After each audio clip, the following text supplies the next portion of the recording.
Hi guys, welcome back to the channel.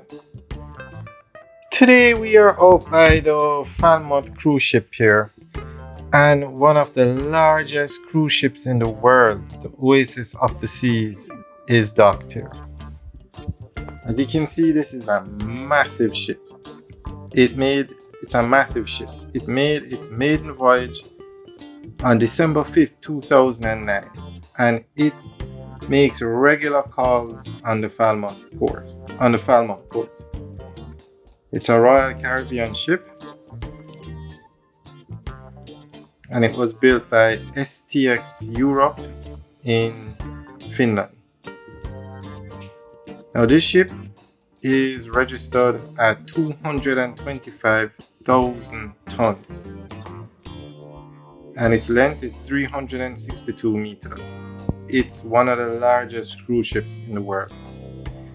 It has 18 decks and it can accommodate 5,400 passengers, and it has a crew of 2,100. So that's 7,500 people on this massive ship. And this is one of many Royal Caribbean ships that visits this port.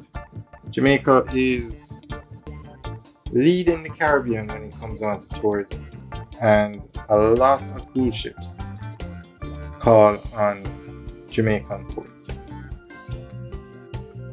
Alright guys, so enjoy the rest of the tour. That's the Falmouth cruise ship terminal there. Enjoy the rest of the tour as we show you the terminal and this massive ship.